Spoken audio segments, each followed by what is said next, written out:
యోహాను రాసిన పదానికి ఏముందంటే శ్వాస లేక జీవము. మీరు పరిశుద్ధ జీవమును పొందుడి. దేవునికి స్తోత్ర. దేన్ని పొందాలని కోరుకున్నారండి వారు? అంటే ఈ రోజే వారు రక్షణ పొందాలి అని యేసు ప్రభు కోరుకున్నారు. దేవునికి స్తోత్రం. ఏమి పొందాలి? రక్షణ పొందాలి. రక్షణ అనగా పాత నిబంధన నుండి క్రొత్త నిబంధనకి వారు దాటాలి. రక్షణ అంటే వాళ్ళు ఏదో పాపులు ఈరోజే పరిశుద్ధులు అవ్వాలని నేను మాట్లాడట్లేదు. వారు గత 3.5 సంవత్సరాలుగా యేసు ప్రభువును వెంబడిస్తున్నారు. కానీ వారు ఇంకా దేని కింద మాత్రమే ఉన్నారు? ఓల్డ్ టెస్టిమెంట్, పాత నిబంధన క్రింద ఉన్నారు. ఈ రోజే వారు దేనిలోనికి దాటాలని దేవుడు కోరుకుంటున్నాడు. ఇంకో 40 రోజుల తర్వాత దాటాలని కోరుకోవట్లేదు యేసయ్య. ఇంకో 40 రోజుల తర్వాత లేక 50 రోజుల తర్వాత పొందుకునేది యేసయ్యకి తెలుసు. కానీ ఈ రోజే ఆయన వారి మీద ఎందుకు ఆయన ఊదాడు? ఎందుకని? రిసీవ్ ద హోలీ బ్రెత్, ఈ రోజే పరిశుద్ధ జీవమును పొందండి అని ఎందుకు నోరు తెరిచి మాట్లాడారు? ఆయన ఏ మాట అనవసరంగా మాట్లాడరు, ఏది అనాలోచనగా చేయరు, ఏది కూడా అనుకోకుండా చేసేయరు. ఈరోజు ఆయన చేస్తున్న పరిచర్య ఏంటి? శిష్యులకి వారు ఈరోజు పాత నిబంధనలో నుండి క్రొత్త నిబంధనలోనికి దాటాలి. చెప్పండి, గట్టిగా చెప్పండి. పాత నిబంధనలో నుండి క్రొత్త నిబంధనలోనికి దాటాలి. దాటడం అంటే వారు రక్షణ పొందాలి. దేవునికి స్తోత్రం. అన్యజనులమైన మనము చీకటిలో నుండి ఆశ్చర్యకరమైన వెలుగులోనికి దాటాలి. దేవునికి స్తోత్రం. పాపము నుండి పరిశుద్ధతలోనికి రావాలి. దేవునికి స్తోత్రం. అలాగే వారైతే పాత నిబంధనలో నుండి క్రొత్త నిబంధనలోనికి దాటాలి. దాటడానికి అతి కీలకమైన విషయాలు ఏంటంటే రోమీలకు వ్రాసిన పత్రిక 10వ అధ్యాయం 9వ వచనం. రోమ 10:9 ప్రకారం మనం చూస్తే, ప్రభువని నోటితో ఒప్పుకొని, యేసు ప్రభు అని నోటితో ఒప్పుకొని, దేవుడు మృతుల్లో నుండి ఆయనను లేపెనని, దేవుడు మృతులలో నుండి ఆయనను లేపెనని నీ హృదయమందు విశ్వసించిన ఎడల, మీ హృదయమందు విశ్వసించిన ఎడల నీవు రక్షింపబడుదువు. చెప్పండి, నీవు రక్షింపబడుదువు. దేవునికి స్తోత్రం. యేసు ప్రభు అని నీ నోటితో ఒప్పుకొని, ఈ మాట చాలా క్విక్గా ఇక్కడ ఉన్న అందరూ కూడా గమనించండి. యేసు ప్రభు అని నోటితో ఒప్పుకోవాలి. నంబర్ 1. 2, దేవుడు ఆయనను మృతులలో నుండి లేపాడని హృదయములో 100% విశ్వసించాలి. అప్పుడు నీవు రక్షింపబడతావు. ఈ 2 యూదులకు చాలా కీలకమైనవి, మనందరికి కూడా కీలకమైనవే. మొట్టమొదటిగా యూదులకు ఎందుకు కీలకమైనవి అంటున్నానంటే, అక్కడ ఉన్న వారందరూ యూదులు మెస్సయ్య వస్తాడు అని నమ్ముతున్నారా? ఏం చేస్తాడు మెస్సయ్య? వచ్చి వారికి గొప్ప బోధ చేస్తాడు. అలాగే వారిని నిత్య జీవము వైపుకు నడిపిస్తాడు. వారిని పాపము నుండి విడిపిస్తాడు అని నమ్ముతున్నారు. కానీ మెస్సయ్య ఎప్పుడు వస్తాడో తెలియదు, ఎలా వస్తాడో తెలియదు, వచ్చాడో రాలేదో ఇంకా తెలియదు వాళ్ళకి. కానీ ఎవరు మెస్సయ్య? క్రీస్తు, యేసు ప్రభువే మెస్సయ్య. మెస్సయ్యను మెస్సయ్య అన్నారు, క్రీస్తు అన్నారు, ప్రభువు అన్నారు. దేవునికి స్తోత్రం. మెస్సయ్యను 3 పదాలు వాడబడి, మెస్సయ్య, క్రైస్ట్ అంటే క్రీస్తు, లార్డ్ అంటే ప్రభువు. ఈ 3 పదాలు వేరే వారికి ఎవ్వరికి ఉపయోగించడానికి, మెస్సయ్యకు మాత్రమే, వారి విమోచకుడికి మాత్రమే ఉపయోగించడానికి వారు ఇష్టపడ్డారు. రైట్. ఇప్పుడు యేసు ప్రభు వచ్చారు. ఈయనే మెస్సయ్య, అవునా కదా? ఈయనే క్రీస్తు. క్రీస్తు అన్న, మెస్సయ్య అన్న, ప్రభు అన్న.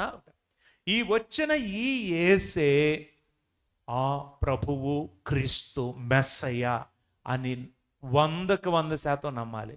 నమ్మకుండా రక్షణ రావడానికి అవకాశం ఉందా? వాళ్ళు రక్షణ పొందడానికి అవకాశం ఉందా? ఒకళ్ళకి బాగోలేదు, జబ్బు చేసిందండి, వాళ్ళు చాలా దూరంలో ఉన్నారు. గుడివాడ దగ్గరలో, బందర్కు దగ్గరలో ఒక పల్లెటూరులో ఉన్నారు. ఇక్కడ విజయవాడ వచ్చి మణిపాల్ హాస్పిటల్లో పలానా డాక్టర్ గారికి చూపించుకుంటే కానీ దానికి సరైన వైద్యం అందదు అని తెలుసు వాళ్ళకి. నేను కూడా ఫోన్ చేసి చెప్పాను, ఏమండి ఇక్కడైతే చాలా మంచి డాక్టర్ గారు ఉన్నారు, ఆయన గోల్డ్ మెడలిస్టు, ఆయన పర్ఫెక్ట్ వైద్యం చేస్తారు దీనికైతే అని చెప్పాను. వాళ్ళు ఇంత దూరంలా రాలేంలే, మనం ఇక్కడ చూపించుకుంటున్నాం కదా, అక్కడ చూపించుకుంటున్నాం కదా అని సరేనని బందర్లో ఒక డాక్టర్ గారి దగ్గరికి వెళ్ళి, అయ్యా మేము మిమ్మల్ని మణిపాల్ హాస్పిటల్లోని పలానా గోల్డ్ మెడలిస్ట్ అయిన పలానా డాక్టర్ గారుగా ఊహించుకుంటాం, ఆ డాక్టర్ గారు అనే అనుకుంటాం, ఆయన చేసినట్టే వైద్యం చేయండి అయ్యా మాకు అని బందర్లో ఒక హాస్పిటల్కి వెళ్ళి ఒక డాక్టర్ గారి చేతిలో ఒక 500 పెట్టారనుకోండి, బాగుంటుందా? ఎందుకని బాగోదు? ఈయన ఒక్కడైనా కాదు. యేసు కాదు, క్రీస్తు లేక మెస్సయ్య లేక ప్రభువు, ఆయన మాత్రమే ఇశ్రాయేలును విమోచింపబోవాడు. దేవునికి స్తోత్రం. నన్ ఎల్స్, ఇంకెవ్వరూ రక్షించడానికి అవకాశం లేదు. వారు నమ్మారు, కానీ ఎవరిని పడితే వాళ్ళని క్రీస్తు అని నమ్మడానికి అవకాశం ఉందా? ఎవరిని పడితే వాళ్ళని మిమ్మల్ని ఆయనను ఊహించుకుంటాం, మాకు ట్రీట్మెంట్ ఇవ్వండి అంటే యేసయ్య వేరే వాళ్ళు ఇస్తారా? యేసయ్య ఇవ్వగలిగిన ట్రీట్మెంట్ ఎవరు? యేసయ్య ఇవ్వగలిగిన రక్షణ, యేసయ్య ఇవ్వగలిగిన పాపక్షమాపణ, తండ్రి నుండి దగ్గర నుండి దిగి వచ్చిన ఆయన చేసినట్లుగా ఎవ్వరు ఎవరిని విమోచించలేరు. కాబట్టి నంబర్ 1 ఏం చేయాలి? యేసయ్య దగ్గరికే రావాలి, యేసయ్య దగ్గరికే వచ్చి నీవే క్రీస్తు అని నమ్మాలి. దేవునికి స్తోత్రం. నంబర్ 2, దేవుడు ఆయనను మృతులలో నుండి లేపబడకుండా విమోచన లేదు. ఈయనను దేవుడు మృతులలో నుండి లేపాడు, ఈ యేసును దేవుడు మరణం నుండి లేపాడు. నమ్మాలి. నమ్మడానికి ఛాన్సులు ఉన్నాయా? నమ్మడానికి ఛాన్సులు ఉన్నాయి, నమ్మకపోవడానికి కూడా ఛాన్సులు ఉన్నాయి. ఎందుకు? నమ్మడానికి ఏం ఛాన్సులు ఉన్నాయి? సమాధి ఖాళీగా ఉంది. ఆ రోజు ఉదయాన్నే స్త్రీలు వెళ్ళి, దేవదూతలు మాకు కనిపించారు, యేసు ఇక్కడ లేడు, ఆయన సజీవుడు లేచి ఉన్నాడని చెప్పారు. మీకంటే ముందుగా గలిలయకి వెళ్తున్నాడు ఆయన, అక్కడ కలుసుకోమని చెప్పండి పేతురికి అని చెప్పారు. ఇంకొక స్త్రీ అంటూ ఉంది, ఆయన నాకు కనిపించాడు, నేను ఆయన రబ్బీ అని పిలిచాను అంటూ ఉంది. నమ్మడానికి అవకాశాలు ఉన్నాయి, నమ్మకపోవడానికి ఛాన్సులు ఉన్నాయి. పట్టణమంతా చాటింపు వేస్తున్నారు. ఏమని?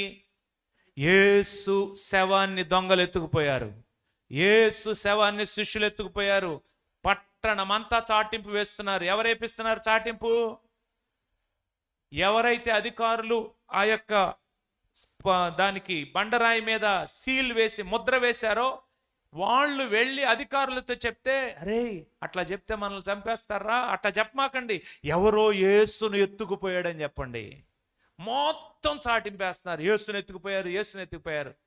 లేచాడని నమ్మాలా, లేవలేదని నమ్మాలా? గట్టిగా చెప్పాలి. ఏదైనా నమ్మడానికి అవకాశం ఉంది, కానీ మృతులలో నుండి దేవుడు ఆయనను లేపెను అని చెప్తే మాత్రమే, నమ్మితే మాత్రమే వారు పాత నిబంధనలో నుండి దేంట్లోకి దాటుతారు? క్రొత్త నిబంధనలోనికి, రక్షణలోనికి వస్తారు. ఇప్పుడు యేసయ్య ప్రయాస అంతా ఏంటి? వాళ్ళని నమ్మించే కార్యక్రమంలో ఉన్నాడు యేసయ్య. నమ్మకపోతే వాళ్ళకి ఏం రాదు? రక్షణ రాదు.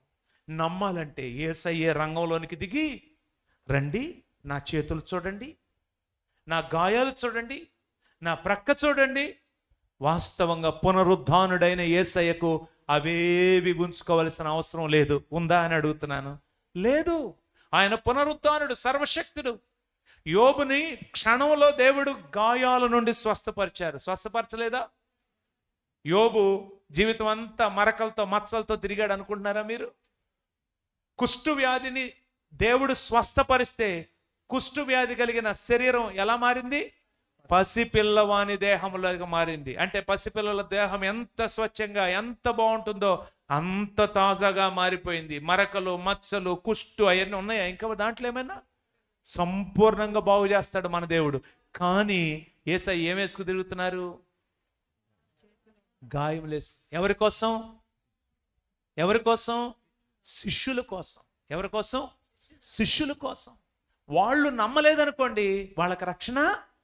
వాళ్ళని నమ్మించగలిగాడు అనుకోండి యేసయ్య, వాళ్ళు రక్షణ పొందుతారు.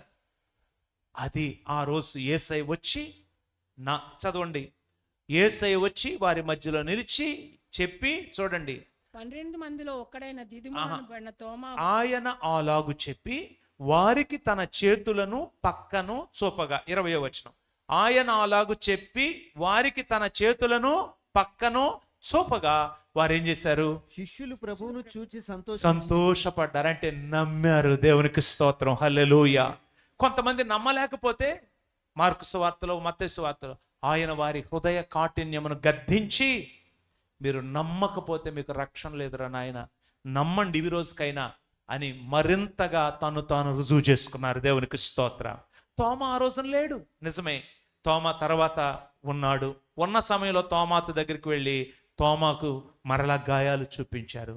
నా ప్రక్కలో వేలు పెట్టి చూడు, నా చేతులు చూడు అని చూపిస్తే వెంటనే తోమా ఏమన్నాడండి? నా ప్రభువా, నా దేవా. దేవునికి స్తోత్రం. నోటితో ఏమని ఒప్పుకుంటున్నాడు? యేసును ప్రభు అని ఒప్పుకుంటున్నాడు. హృదయంలో ఏమని నమ్మాడు తోమా కూడా? ఇప్పుడు దేవుడు ఆయనను మృతులలో నుండి లేచాడు. జీసస్ ఈజ్ అలైవ్ నమ్మాడు. నమ్మిన సమయంలో వారు పాత నిబంధన నుండి క్రొత్త నిబంధనలోనికి దాటారు. యేసయ్య ఎంతమందిని దాటించగలిగాడు? ఇప్పటికీ 11 మందిని దాటించగలిగాడు. యోధ అంటే చనిపోయాడు. ఇప్పుడు ఎంతమందిని దాటించగలిగాడు? 11 మందిని దాటించాడు. దాటించిన 11 మంది మీద ఆయన ఏమి ఊదారు? పరిశుద్ధమైన ఆత్మను లేక శ్వాసను వారి మీద ఊదారు. ఊది పరిశుద్ధాత్మను పొందుడి అని చెప్పారు. ఆ సమయంలో వారు పరిశుద్ధ జీవమును, హోలీ లైఫ్ని లేక లైఫ్ ఇన్ ద స్పిరిట్ వారు పొందారు అని మనం ఇక్కడ స్పష్టంగా చూడగలం. దేవునికి స్తోత్రం. అయితే ఇదే సమస్తమునా? ఇంకా ఏమైనా ఉందా? ఎక్స్ట్రా ఉంది. ఇదే అంతా అయితే ఇంతటితో చక్కగా చెప్పి వాళ్ళని పంపించేసి నేను కూడా వెళ్ళొస్తానని వెళ్ళిపోయేవారు యేసయ్య. కానీ యేసయ్య ఇదే అంతా అని అనుకోవట్లేదు. ఇంకా చాలా ఉందని యేసయ్యకి తెలుసు. విశేషంగా వారు పరిశుద్ధాత్మ బాప్తిస్మము పొందాలి అన్న విషయం కూడా యేసు ప్రభువుకు తెలుసు. తెలుసా? తెలియదండి? తెలుసు. ఆయన పరిచర్యను ఈ రోజు కాదు మొదలుపెట్టింది. యోహాను సువార్త 7వ అధ్యాయం 37వ వచనంలోనే తాను భూమి మీద ఇంకా మహిమపరచబడక ముందే, ఇంకా ఆయన ఏ శ్రమ పడక ముందే ఆయన చెప్పారు, ఎవడైనను దప్పిగొనని ఎడల నా యొద్దకు వచ్చి దప్పి తీర్చుకొనవలెను. ఎవడైనను దప్పిగొనిన ఎడల వాడు నా యొద్దకు వచ్చి దప్పి తీర్చుకొను. విశ్వాసముంచు వాని కడుపులో నుండి లేఖనములు చెప్పినట్లు జీవ జలములు పారును. దేవునికి స్తోత్రం. దేని గురించి చెప్పారు యేసు ప్రభువారు? వారు పొందబోవు ఆత్మను గురించే ఆయన చెప్పారు. కానీ పరిచర్య చేయలేదు. ఈరోజు ఆయన ప్రారంభించారు. ఆయన ఒక్కొక్కరి మీద ఊది, ఆ 11 మంది మీద ఊది, మీరు పరిశుద్ధాత్మను పొందండి, మీరు పాత నిబంధనలో నుండి క్రొత్త నిబంధనలోనికి రండి, నూతన జీవముతో మీరు ఈ రోజు నుండి ముందుకు సాగాలి, ఇక పాతవి మీ జీవితంలో గతించిపోవాలి అని కోరుకున్నారు. దేవునికి స్తోత్రం, హల్లెలూయా. నిజమే, వారి జీవితంలో పాతవి గతించాయి. ఆ రోజు నుండి వారు యేసు ప్రభుని 100కి 100% తిరిగి లేచిన దేవునిగా నమ్మి ముందుకు సాగుతున్నారు. కానీ వారి పరిచర్యకు కావలసిన శక్తి ఇంకా వారు పొందుకోలేదు. సాక్షులుగా నిలబడటానికి కావలసిన శక్తి ఇంకా పొందుకోలేదు. వారి జీవితాంతము నడిపించడానికి కావలసిన పరిశుద్ధాత్మ శక్తిని ఇంకా పొందుకోలేదు. గనుక అపోస్తుల కార్యాలు 2వ అధ్యాయం 1వ వచనంలోనికి వచ్చేస్తే మనం అక్కడ యేసు ప్రభువారు అపోస్తుల కార్యాలు 2వ అధ్యాయం 1వ అధ్యాయంలోనికి వద్దాం. 1వ అధ్యాయం 4వ వచనం చదవండి. 4వ వచనం 5వ వచనం. ఆయన వారిని కలుసుకొని ఇలాగ ఆజ్ఞాపించను, మీరు యెరూషలేము నుండి వెళ్ళక నా వలన విన్న తండ్రి యొక్క వాగ్దానము కొరకు కనిపెట్టుడి. యోహాను నీళ్లతో బాప్తిజం ఇచ్చను గాని కొద్ది దినములలోగా పరిశుద్ధాత్మలో బాప్తిజం పొందుదురనెను. మీరు పరిశుద్ధాత్మలో బాప్తిస్మము పొందుదురు అనేను. దేవునికి స్తోత్రం, హల్లెలూయా. చూడండి, ఇక్కడ ఆయన వారిని కలుసుకుని ఇలాగూ ఆజ్ఞాపించను అనండి ఒకసారి. యేసు ప్రభు వారు ఎప్పుడు కూడా ఆజ్ఞాపిస్తారండి. He commands. ఆయన ఎప్పుడు కూడా ఏ విషయంలోనూ కూడా మీరు ఇలా చేస్తే బాగుంటుంది, మీ జీవితం ఇలా జరిగితే బాగుంటుంది అనుకుంటున్నాను, ఐ హోప్ సో అని దేవుడు కానే కాదు. He commands everything because he wants good in your life. నీ జీవితంలో నీకు మంచి చేయాలని దేవుడు ఆశపడే దేవుడు, మంచి జరగాలని ఆశపడే దేవుడు, దేవుని యొక్క ప్రణాళిక నీ జీవితంలో జరగాలని కోరుకునే దేవుడు యేసు ప్రభు కనుక ఆయన నువ్వు ఏం చేయాలో ఆజ్ఞాపిస్తాడు. శిష్యులకు కూడా అదే ఆజ్ఞాపించాడు, మీరు యెరూషలేములో నుండి వెళ్ళక. ఇదే మాట ఒక పేజీ వెనకమాలకు, మీరు ఒక పేజీ కాదు, లూకాసు వార్త 24వ అధ్యాయంలోనికి వస్తే, లూకాసు వార్త 24వ అధ్యాయంలోనికి వస్తే చూడండి, అక్కడ 50వ వచనం, 50వ వచనానికి ముందుగా 49వ వచనం చదువుదాం. ఇదిగో నా తండ్రి వాగ్దానం చేసినది, నా తండ్రి వాగ్దానము చేసినది మీ మీదకి పంపుచున్నాను, మీ మీదకి పంపుచున్నాను. మీరు పైనుండి శక్తి పొందు వరకు, మీరు పై నుండి శక్తి పొందు వరకు పట్టణంలో నిలిచి ఉండుడని వారితో చెప్పాను. పట్టణములో నిలిచి ఉండుడని వారితో చెప్పాను. నా తండ్రి వాగ్దానము చేసినది మీ మీదకి పంపుచున్నాను. ఇది కూడా ఎప్పుడు అంటే 40వ రోజున రిజరక్ట్ పెంటెకో, ఏ రోజున ఆయన ఆరోహణమై వెళ్ళిపోయే రోజున, ఎసెన్షన్ అంటారు, ఆరోహణమై వెళ్ళిపోయే 40వ రోజున ఆయన చెప్పారు ఈ మాట. దేవునికి స్తోత్రం. చెప్పి ఏమంటున్నారు, ఇదిగో నా తండ్రి వాగ్దానము చేసినది మీ మీదకి పంపుచున్నాను, మీరు పైనుండి శక్తి పొందు వరకు పట్టణములో నిలిచి ఉండుడి. హల్లెలూయా. వీళ్ళందరూ మధ్యలో ఈ 40 రోజుల్లో అక్కడక్కడ తిరిగి వచ్చారు, మీకు తెలుసు కదా. శిష్యులు టూర్ వేసి వచ్చారు తెలుసా. యేసయ్య ఆ సముద్రం దగ్గరికి వెళ్ళారు, వాళ్ళు చేపలు పట్టుకుంటుంటే వీళ్ళ కోసమని ఒడ్డున ఆయన ఏం చేశారు, చేపలను కాల్చారు. ఇదంతా ఎక్కడ జరిగింది? యెరూషలేములో జరిగిందా? మందిరం పక్కన ఏమైనా జరిగింది అనుకుంటున్నారా? కాదు. వీళ్ళు గలిలీకి వెళ్ళారు, ఒక టూర్ వేశారు 40 రోజుల్లో. యేసయ్య కూడా వీళ్ళని కనిపెట్టుకుని తిరుగుతున్నారు, అనేక రుజువులు ప్రమాణాలతో చూపి వారితో మాట్లాడుతూ వస్తున్నారు, మరల వెనక్కి తీసుకొస్తున్నారు. పేతురుతో మాట్లాడారు, పేతురు నన్ను ప్రేమిస్తున్నావా అని. ఇవన్నీ కూడా 40 రోజుల్లో జరిగాయి. కానీ 40వ రోజున ఆయన వెళ్ళిపోతూ, మీరు మాత్రం ఇక ఎక్కడ కదలొద్దు, యెరూషలేములోనే ఉండండి అని చెప్పారు. చెప్పి ఇప్పుడు అపోస్తల కార్యాలు 1:5లో యోహాను నీళ్లతో బాప్తిస్మం ఇచ్చెను గాని కొద్ది దినములలోగా మీరు పరిశుద్ధాత్మలో బాప్తిస్మము పొందెదరనేను. హల్లెలూయా. కొద్ది రోజుల్లోగా మీరు పరిశుద్ధాత్మలో బాప్తిస్మం పొందుతారు. శిష్యులు ఎవరు, అయ్యా మొన్న మా మీద ఊదావుగా అని అడగలేదు. అడిగారా అండి? పరిశుద్ధాత్మను పొందమన్నావుగా, మేము పొందేశాంగా అనలేదు. ప్రియమైన దేవుని బిడ్డలారా, రక్షణలో మీరు రక్షణ పొందకముందు పరిశుద్ధాత్మ చేత మీ పాపముల విషయమై ఒప్పించబడతారు, నీతి విషయమై ఒప్పించబడతారు, రాబో తీర్పు విషయమై ఒప్పించబడతారు. పరిశుద్ధాత్ముడే ఆ కార్యము జరిగిస్తారు. దేవునికి స్తోత్రం. మీరు రక్షింపబడినప్పుడు మీలోనికి నూతన జీవమును, పరిశుద్ధమైన జీవమును పంపించేది కూడా పరిశుద్ధాత్మ దేవుడే. దేవునికి స్తోత్రం. అందులో కూడా ఏ డౌటు లేదు. అది అయిన తర్వాత ప్రతి ఒక్కరూ పరిశుద్ధాత్మ బాప్తిస్మమును పొందాలి. దేవునికి స్తోత్రం. ఇక్కడ బాప్తిస్మము అనే పదం మనం కనబడుతుంది. యోహాను నీళ్లలో మీకు బాప్తిస్మం ఇచ్చాడు అంటే ఈ 11 మంది ఆల్రెడీ ఏం పొంది ఉన్నారట? యోహాను నీళ్లలో ఇచ్చిన బాప్తిస్మాన్ని పొందారు. ఇప్పుడు వారు పరిశుద్ధాత్మలో బాప్తిస్మం పొందాలి. బాప్తిస్మము అంటే గ్రీకు పదం మరలా బ్యాప్టిజో అంటే ముంచబడుట, ఇమ్మర్స్డ్ అని అర్థం. ముంచుట లేక ముంచబడుట అని అర్థం. నీళ్ళల్లో ముంచి వారిని లేపి బాప్తిస్మం ఇచ్చారు. ఇప్పుడు పరిశుద్ధాత్మలో కూడా బాప్తిస్మం ఇస్తారు. కానీ పరిశుద్ధాత్మలో ముంచబడుట అంటే పైనుండి పరిశుద్ధాత్మ వారి మీదకి వచ్చి వారిని నింపుట అని అర్థం. ఉదాహరణకి నీళ్ళల్లో అలా మునిగి ఒక నదిలో కానీ ఈత కొలంలో కానీ నీళ్ళలో మునిగి అలా లేచామనుకోండి, 100% ముంచబడినట్లే లేక పూర్తిగా తడిసిపోయి ముంచబడినట్లుగా మనం గమనిస్తాం. అదేవిధంగా ఎక్కడైనా జలపాతం దగ్గరికి వెళ్ళామనుకోండి, వాటర్ ఫాల్స్ దగ్గరికి వెళ్ళామనుకోండి, ఎత్తుగా ఉండే వాటర్ ఫాల్స్ ఎక్కడైతే ఉంటాయో అక్కడ మనం కనీసం అంటే డైరెక్ట్గా వాటర్ ఫాల్స్ లోపలికి వెళ్ళలేము. ఎందుకంటే అంత ఫోర్స్గా వచ్చి నెత్తి మీద పడితే చాలా ప్రమాదాలు జరుగుతాయి. కానీ కనీసం ఏమాత్రం దగ్గరికి వెళ్ళగలుగుతాం. ఎంత దగ్గరికి?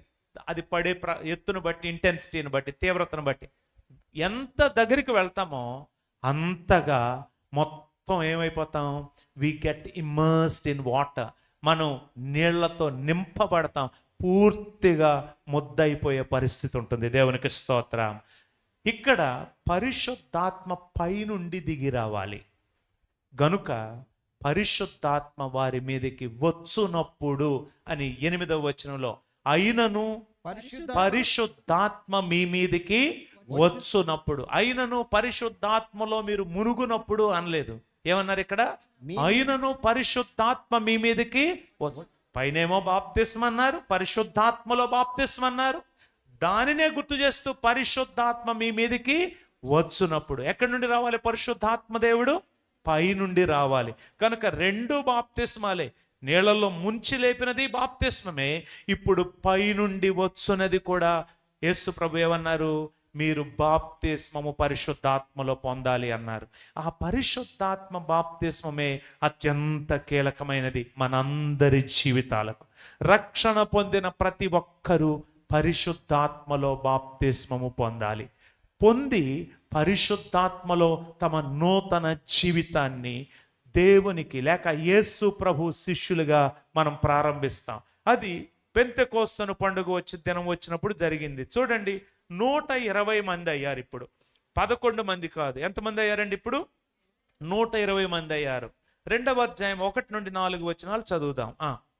పెంతెకోస్తు పండుగ దినం వచ్చినప్పుడు, పెంతెకోస్తు పండుగ దినము వచ్చినప్పుడు అందరూ ఒక చోట కూడి ఉండిరి. వారందరూ ఒక చోట కూడి ఉండిరి. అప్పుడు వేగంగా వీచు బలమైన గాలి వంటి ఒక ధ్వని ఆకాశం నుండి అకస్మాత్తుగా వారు కూర్చుండి ఉన్న ఇల్లంతయు నిండెను. మరియు అగ్నిజ్వాలల వంటి నాలుకలు విభాగింపబడి నట్టుగా వారికి కనపడి వారిలో ఒక్కొక్కని మీద వ్రాలగా అందరూ పరిశుద్ధాత్మతో నిండిన వారై ఆ ఆత్మ వారికి వాక్శక్తి అనుగ్రహించిన కొలది అన్య భాషలతో మాట్లాడసాగిరి. ఆమేన్. పెంతెకోస్తు పండుగ దినము వచ్చినప్పుడు, when the Pentecost had fully come అనుంది ఇంగ్లీష్లో. పెంతెకోస్తు పండుగ దినము పూర్తిగా వచ్చినప్పుడు, ఏ రోజైతే పెంతెకోస్తు పండుగ దినము అనగా ఆదివారము 50వ రోజు, అందరూ ఒక చోట కూడి ఉండిరి. అంతకుముందు వీరు పునరుద్ధాన ఆదివారాన్ని వారి మీదకు ఊది పరిశుద్ధాత్మను పొందిన వారు తిరిగి వారి యొక్క పనుల్లోనికి వెళ్ళిపోయారు, చేపలు పట్టుకోవడానికి వెళ్ళిపోయారు. అలా అని వారేమీ పాపం చేయలేదు, పాపంలోనికి వెళ్ళలేదు. వాళ్ళేమి లోకములోనికి లేక పాప జీవితంలోనికి వారేమీ వెళ్ళలేదు. వారు సాధారణంగా తమ వృత్తి అయినటువంటి చేపల్లోనికి వెళ్ళిపోయారు. ఎందుకని? వారికి సరైన డైరెక్షన్ అనేది అందటం లేదు. నాకు హైదరాబాద్లో ఉద్యోగం వచ్చింది అని పూర్తిగా సమాచారం వచ్చింది అనుకోండి, నేను ఎక్కడికి వెళ్తాను? ఇవాళ రాత్రి బస్ ఎక్కి తప్పకుండా వెళ్తాను. ఎందుకంటే అది నాకు చాలా ప్రాముఖ్యం. వీళ్ళకి అర్థం కావట్లే ఎక్కడ ఉద్యోగం వచ్చిందనేది. కాబట్టి ఏం చేస్తున్నారు? మళ్ళా చేపలు పట్టుకోవడానికి వెళ్ళి, చేపలు వాళ్ళ వృత్తి. యేసయ్యేమో వెళ్ళిపోయారు, ఆయన ఎక్కడెక్కడో తిరుగుతున్నారు, అప్పుడప్పుడు కనపడుతున్నారు, మళ్ళీ వెళ్తున్నారు. మరి మనం ఏం చేద్దాం ఖాళీగా కూర్చుని అని వారేం చేస్తున్నారు? చేపలు పట్టుకోవడానికి వెళ్ళారు. వారేం పాపంలోకి వెళ్ళలా, వాళ్ళు ఏం చేయట్లా, చేపలు పట్టడానికి వెళ్ళారు. ఎందుకంటే they lack the direction from the Holy Spirit. ఇంకా వారు పరిశుద్ధాత్మతో నింపబడనందున వారికి దిశ తెలియటం లేదు, డైరెక్షన్ తెలియటం లేదు.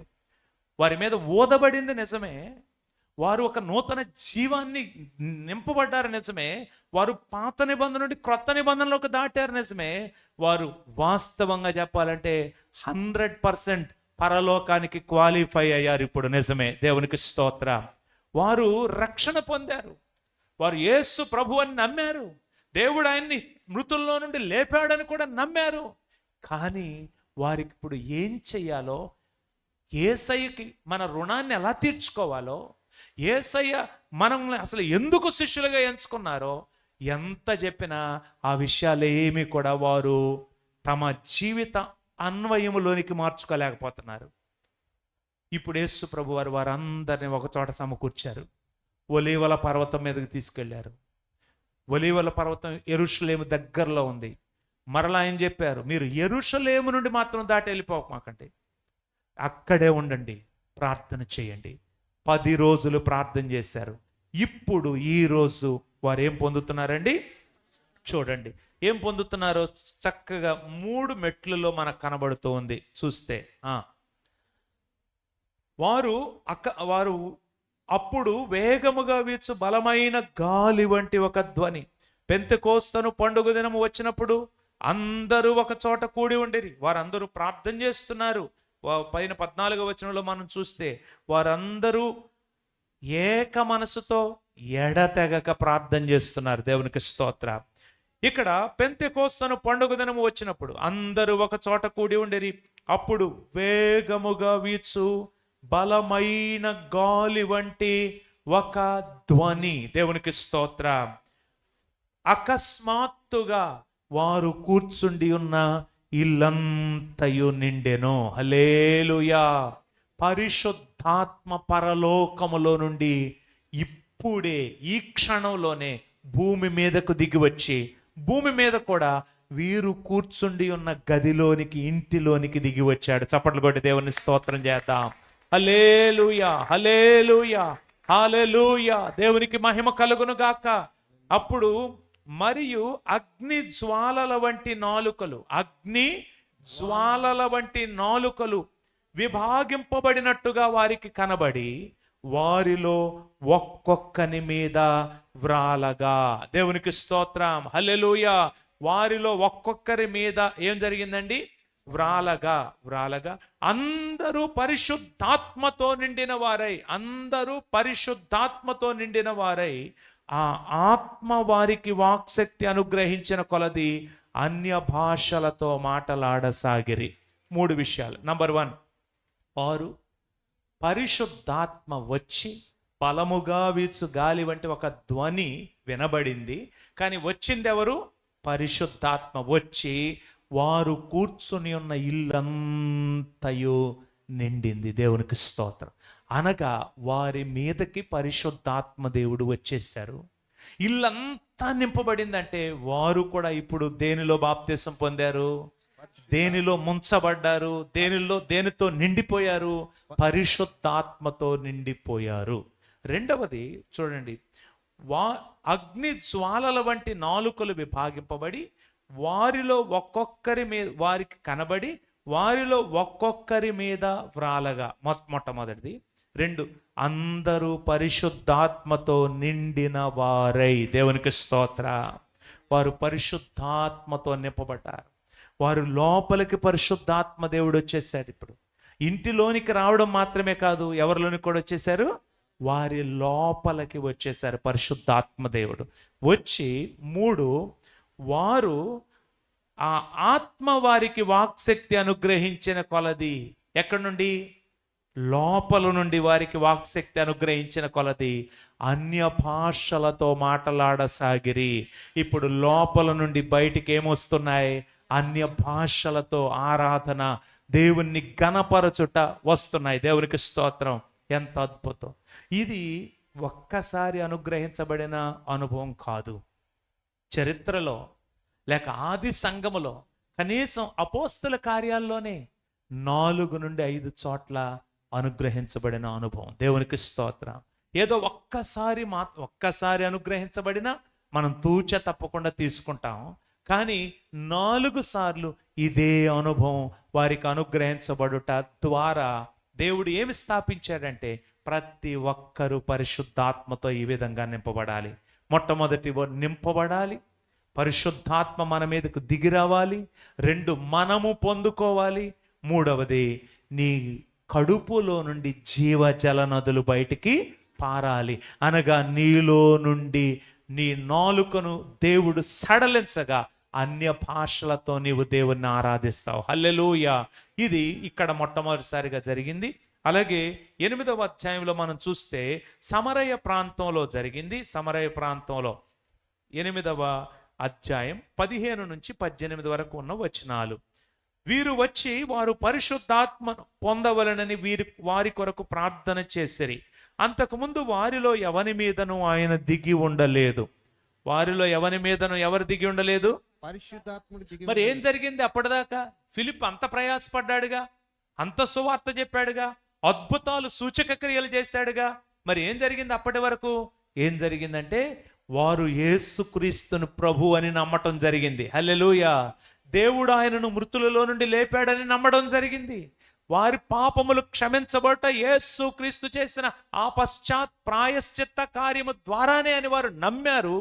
బాప్తిస్మము కూడా పొందారు నీళ్లలో. దేవునికి స్తోత్రం.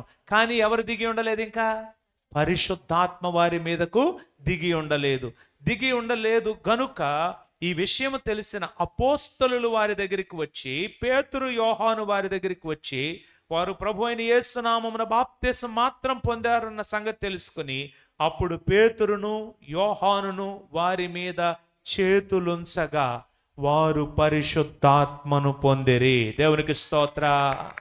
వారి మీద చేతులుంచి ప్రార్థన చేయగానే వారు పరిశుద్ధాత్మతో నింపబడ్డారు.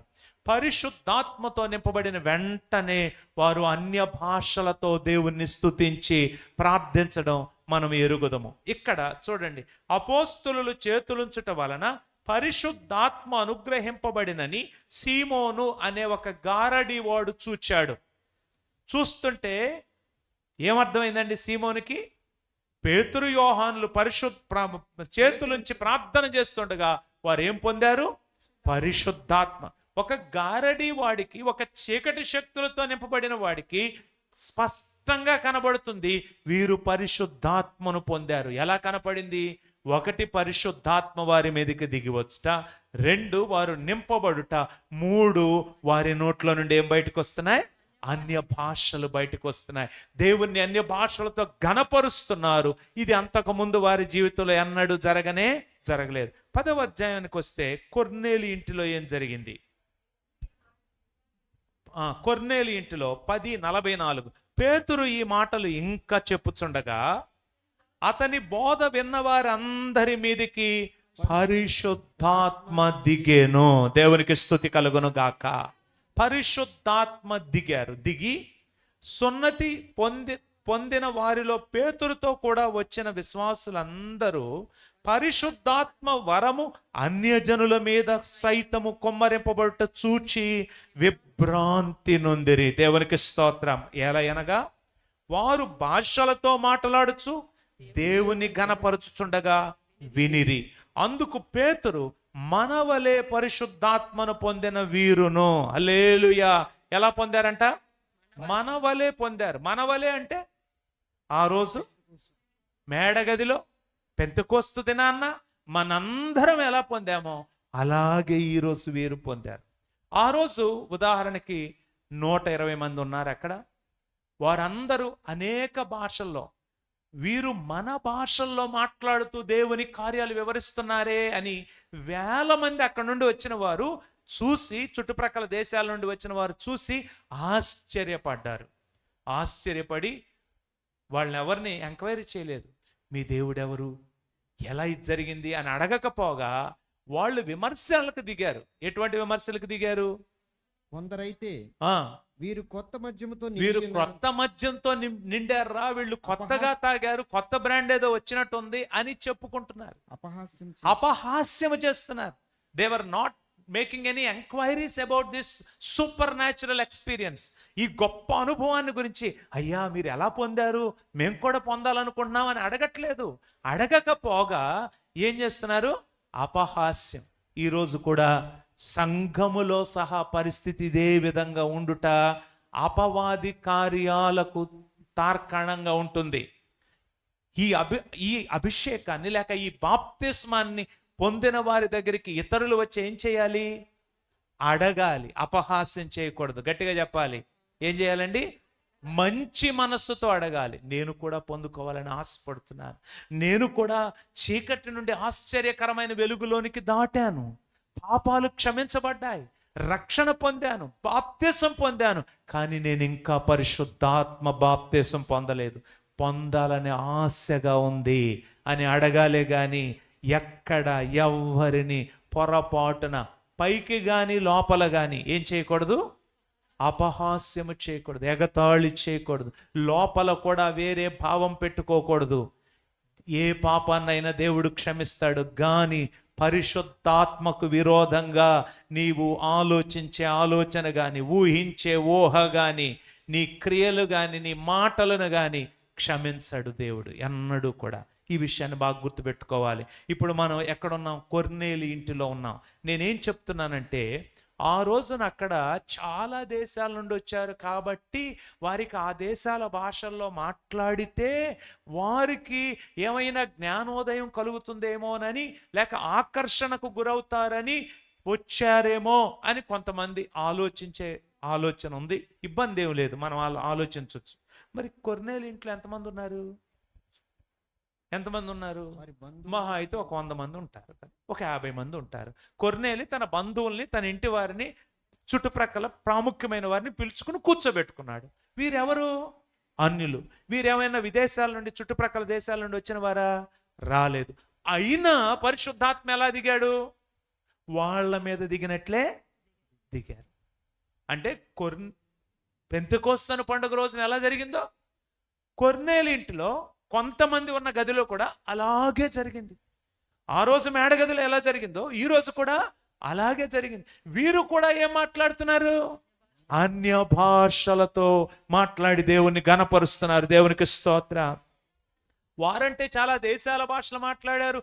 వీరు మనల వలెనే మన భాషలు ఎట్లా మాట్లాడుతున్నారబ్బా అని ఆశ్చర్యపోయారు అనుకోవచ్చు. మరి ఇక్కడ కూడా దేవుడు అదే పద్ధతిని ఎంచుకున్నాడు. సమరయ గ్రామంలో, సమరయ ప్రాంతంలో అదే పద్ధతిని ఎంచుకున్నాడు. దేవునికి స్తోత్రం.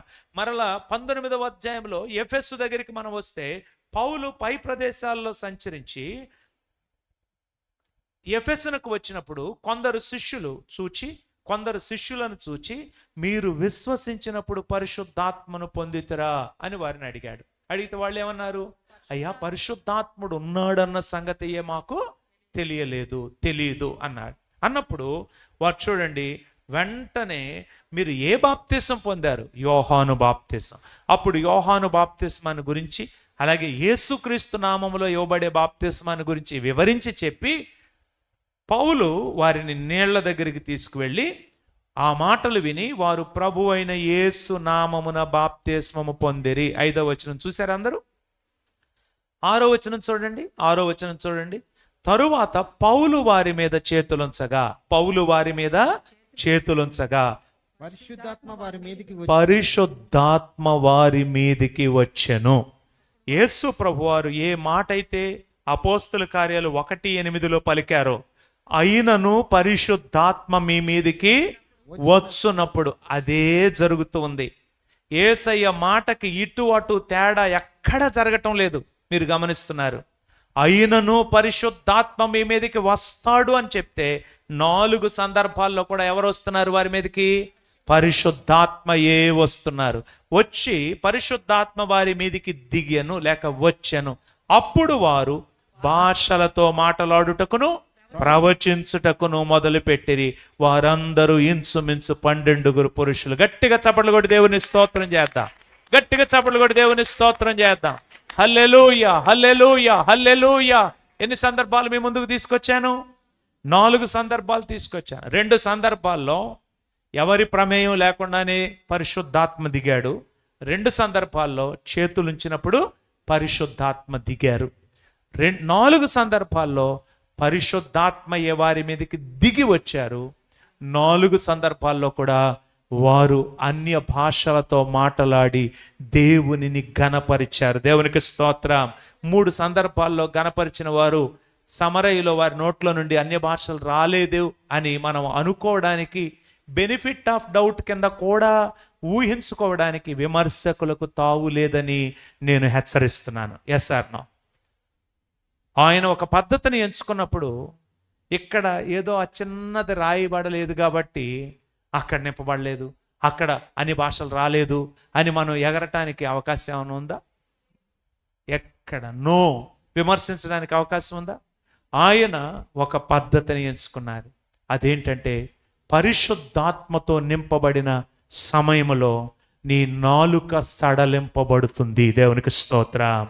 నీ నాలుక సడలింపబడిన సమయంలో ఆయన నీకు అన్య భాషలతో దేవుణ్ణి ఘనపరిచే సామర్థ్యాన్ని ఆయన ఇస్తున్నారు. దేవునికి స్తోత్రం. వచ్చే వారంలో మరికొన్ని అమూల్యమైన విషయాలు దీని విషయంలో నేను మీకు తెలియజేస్తాను. ఈ సమయానికి ప్రార్థన చేసుకుందాం. 4 సందర్భాల్లో దేవుడు మన ముందుకు తీసుకొచ్చారు. 4 సందర్భాల్లో కూడా అద్భుతకరమైన దేవుని ప్రణాళికే వారి జీవితంలో నెరవేరుతూ ఉంది. మనం అందరం లేచి నిలబడి ప్రార్థన చేసుకుందామా? Let us stand all of us on your feet.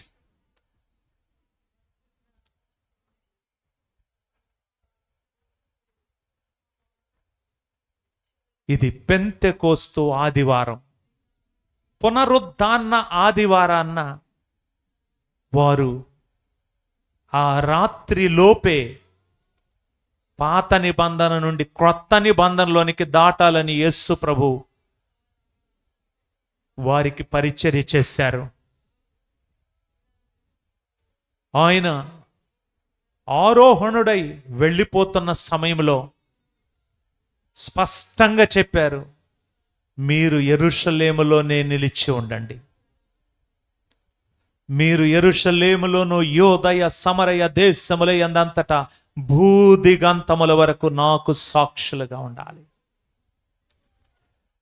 రక్షణ పొందినప్పుడు పరిశుద్ధాత్మ ద్వారానే ఒక నూతన జీవమును నీవు పొందుతావు, నూతన జీవితాన్ని నీవు పొందుతావు. పాతవి గతిస్తాయి, సమస్తమును క్రొత్తవవుతాయి. కానీ ఆ వెంటనే పరిశుద్ధాత్మ బాప్తిస్మం పొందాలి. ప్రతి ఒక్కరూ పొందాలి.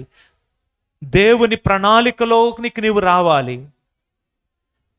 ఈ భూమి మీద రకరకాల బోధలు ఉంటాయి, రకరకాల డినామినేషన్ల వారు, రకరకాల సంస్థల వారు, రకరకాల శాఖల వారు రకరకాల బోధలు బోధిస్తూ ఉంటారు.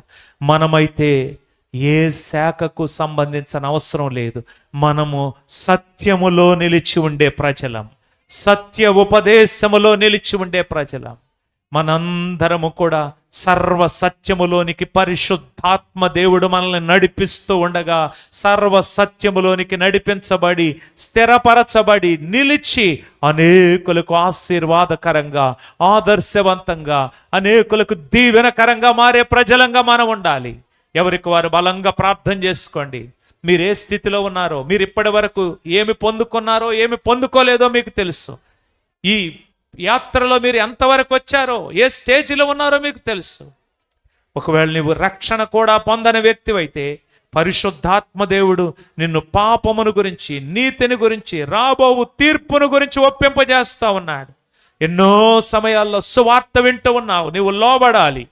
ఒకవేళ నువ్వు రక్షింపబడిన వ్యక్తివైతే పరిశుద్ధాత్మ దేవుడు నిన్ను పాపము నుండి పరిశుద్ధతలోనికి, నిన్ను శాపము నుండి ఆశీర్వాదములోనికి, నిన్ను చీకటిలో నుండి ఆశ్చర్యకరమైన దేవుని వెలుగులోనికి నడిపించారు.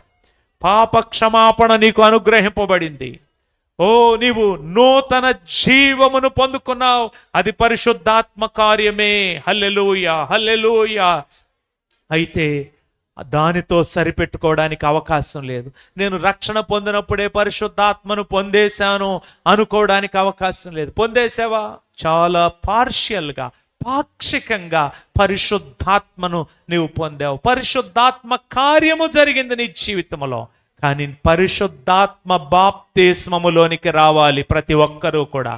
ఇది దేవుని చిత్తము నీ పట్ల. అయ్యా, నన్ను నడిపించవా, నన్ను నడిపించవా. పెంతెకోస్తు పండుగ రోజున ఏం జరిగిందో అది జరగాలి. సమరయ ప్రాంతంలో ఏం జరిగిందో అది జరగాలి. కొర్నేలి ఇంటిలో ఏమి జరిగిందో అది జరగాలి. అయ్యా, ఎఫెస్సులో ఏమి జరిగిందో అది జరగాలి. 4 చోట్ల మీరు ఒక మంచి అయ్యా ఒక పద్ధతిని ప్రారంభించారంటే, మీరు ఒక వ్యవస్థను మీరు ఆరంభించారు, స్థిరపరిచారంటే నేను కూడా దానిలోనే ఉండాలి. నేను మీ వాక్యానికి విరోధమైన ఆలోచనలు ఎన్నడూ చేయకూడదు. నేను వాక్యానికి విరోధమైన తలంపులు కానీ, ఆలోచనలు కానీ, క్రియలు కానీ, నా యొక్క ధోరణి కానీ ఉండడానికి వీల్లేదు. నా వైఖరి వాక్యానుసారంగా ఉండాలి. నా మాటలు వాక్యానుసారంగా ఉండాలి. నా ఆశలు వాక్యానుసారంగా ఉండాలి. నా వాంఛ వాక్యానుసారంగా ఉండాలి. నేను పరిశుద్ధాత్మతో నింపబడాలి. నింపబడిన వారు ఇంకా ఇంకా నింపబడాలి. నిత్యము నింపబడుతూ ఉండాలి. శిష్యులు నింపబడ్డారు. తమ పరిచర్యకు ఒక దిశను పొందారు. ఆ తరువాత ఆయా సమస్యలు వచ్చినప్పుడు పరిశుద్ధాత్మ సలహా మీద మాత్రమే ఆధారపడ్డారు. పరిశుద్ధాత్మ నడిపింపు మీద మాత్రమే ఆధారపడ్డారు. ప్రతి సమస్య నుండి సంఘాన్ని బయటికి రప్పించగలిగారు. మీరు, నేను, మనమందరము కూడా అలాగే ముందుకు కొనసాగాలి. ఎవరికి వారు పరిశుద్ధాత్మతో నింపబడాలనే ఆశతో ఒక్క నిమిషం ప్రార్థన చేసుకోండి. రాబోయే వారంలో మరొక మారు మనం ఇదే విషయాలు నేర్చుకొనబోతున్నప్పటికీ ఈరోజు మీరు నేర్చుకున్నంత వరకు ప్రార్థన చేసుకోండి. అయ్యా, నాకును అటువంటి అనుభవము దయచేయండి, నాకును అట్టి కృప కావాలి. నేను ఇంకను ఎలా పొందుకోవాలో నేర్చుకోవాలని ఆశపడుతున్నాను. వారు ఎలా పొందుకున్నారో ఈరోజే నన్ను నింపండి. నేను పరిశుద్ధాత్మ నా మీదకు దిగాలి, పరిశుద్ధాత్మ నాలోనికి రావాలి, నాలో నుండి జీవజల నదులు బయలుదేరాలి. ఈ 3 మాటలు ప్రార్థన చేసుకోండి. రూబాలారా భాషాంతరా, నా మీదకు దిగి రావాలి, నేను పొందుకోవాలి, నాలో నుండి బయటకు రావాలి. ఇది అనుభవం నాకు కావాలి. ఈ అనుభవాన్ని గురించిన ఏ అనుమానం నేను పెట్టుకోవడానికి వీల్లేదు. దేవుని వాక్యానికి విరోధమైన తలంపులు కానీ విరోధ భావాలు కానీ నాలోనికి రావడానికి వీల్లేదు. వాక్యానికి నేను లోబడాలి. పరిశుద్ధాత్మతో నింపబడుటకు గురుతుగా, ముద్రగా అన్య భాషలను మీరు అనుగ్రహించారు. మాకు ప్రతి ఒక్కరికి ఇదే మార్గము. మీరు సూచించినదే, మీరు స్థాపించినదే, మీ వాక్యమే మాకు ఆధారము. వేరే ఆధారాలు, వేరే తలంపులు, వేరే ఏ రకమైన దుర్బోధలు మా దగ్గరికి రావడానికి వీల్లేదు. ఎవరికి వారు ప్రార్థన చేసుకోండి.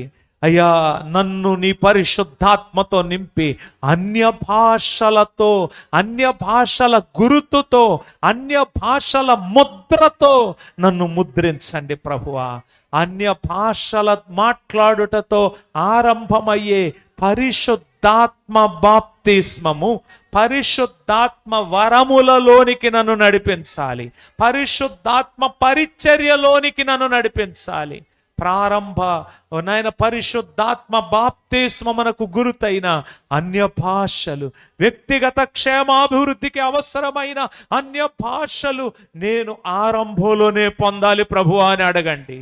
పరిశుద్ధాత్మ బాప్తిస్మముతోనే మీరు దైవ క్రమమును ఏదైతే ఇచ్చారో ఆ క్రమములోనే నిలబడాలని ఆశపడుతున్నాను. ఆ క్రమములో ప్రతి ఒక్కరూ నిలబడాలని ఆశపడుతున్నాను. వాక్యానికి విరోధమైన తలంపులు ఎవరి జీవితంలోనికి రాకూడదని ఆశపడుతున్నాను. ఎక్కడ సాతానుకు తొత్తులుగా, సాతాను చేతిలో పావులుగా ఎవ్వరూ మారకూడదని నేను ఆశపడుతున్నాను.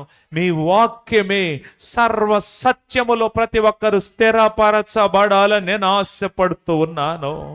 ఓ రుబల రబ శబబ హదద రబబ మబరుబో శఖరందలవదానదన ఇనగడాదన సందదానద రక్షాదబాలదన అడిగడ రక్షక రబదుల సందద నన్మదిన కబల రబ శబ రబ రబ. హల్లెలూయా, హల్లెలూయా, హల్లెలూయా, హల్లెలూయా, హల్లెలూయా, హల్లెలూయా, హల్లెలూయా, హల్లెలూయా, హల్లెలూయా, హల్లెలూయా. Glory to the Lamb of God. Rubabaraba shabarabalaraba shandaramabara mausaba rakshabandaladana. సర్వశక్తి సంపన్నుడు మహోన్నతుడైన మా తండ్రి, ఈరోజే నాయన పెంతెకోస్తు ఆదివారాన్న ఈరోజు మా ముందుకు మీరు తీసుకొచ్చిన మీ వాక్యం, మీ వర్తమానం, పరిశుద్ధాత్మను పొందుకో, పరిశుద్ధాత్మ బాప్తిస్మము పొందు అనే మాట మీరు మా దగ్గరికి తీసుకొచ్చారయ్యా. అయ్యా, యోహాను సువార్త 20వ అధ్యాయం మొదలుకొని ఆ పునరుద్ధాన ఆదివారాన్న మీరు ప్రారంభించిన పరిచర్య పెంతెకోస్తు ఆదివారాన్న శిష్యుల జీవితంలో మీరు కొనసాగించారే. పరిశుద్ధాత్మ బాప్తిస్మమును అనుగ్రహించారే. పరిశుద్ధాత్మ బాప్తిస్మానికి గుర్తుగా వారి నాలుకలు సడలించబడి వారు అన్య భాషలతో మాట్లాడుచు మిమ్ములను ఘనపరిచారే, మీ ఘనతను వివరించారే. అట్టి కృప మందిరములోని సంఘములలోని ప్రతి ఒక్కరికి మీరు దయచేయండి. ప్రతి ఒక్కరికి మీరు దయచేయండి. చిన్న పిల్లలకు దయచేయండి, యవనస్తులకు దయచేయండి. ఎవ్వరు మార్గము నుండి తొలగకూడదయ్యా. ఎవ్వరు సత్యము నుండి దారి తప్పకూడదు, తొలగిపోకూడదు, మళ్ళించబడకూడదు. ఎక్కడ సాతాను క్రియలు ఎవరి జీవితాల్లో జరగడానికి వీల్లేదు. ప్రభువా, పరిశుద్ధాత్మ మేము నేర్చుకొనుచున్న మీ సత్యవాక్యము బిడల జీవితాల్లో స్థిరపరచబడునుగాక. మీ చిత్తమైతే వచ్చే ఆదివారం కూడా వాక్యమును కొనసాగించి అందరిని పరిశుద్ధాత్మతో నింపమని వేడుతున్నాను. సహాయం చేసి మహిమ పొందమని ప్రియ ప్రభు అయిన యేసుక్రీస్తు నామములోనే అడిగి వేడుకొని పొంది ఉన్నాము మా పరమ తండ్రి. ఆమేన్. మన తండ్రి అయిన దేవుని ప్రేమ, ప్రభు అయిన యేసుక్రీస్తు వారి కృప, పరిశుద్ధాత్మ దేవుని అన్యోన్య సన్నిధి సహవాసం ఇప్పుడు ఎల్లప్పుడూ మనందరికి తోడయుండి నడిపించునుగాక. ఆమేన్. యేసు రక్తమే జయం, సిలువ రక్తమే జయం. ప్రభు అయిన యేసుక్రీస్తు నామములో సంపూర్ణ ఘన విజయము కలుగునుగాక. ఆమేన్. ఆమేన్. హల్లెలూయా. అందరికి వందనాలు. దేవుడు మిమ్మల్ని దీవించునుగాక. మరి ఈ వారంలో అన్ని ప్రార్థనలు యథావిధిగా జరుగుతాయి. ఉదాహరణకి రేపు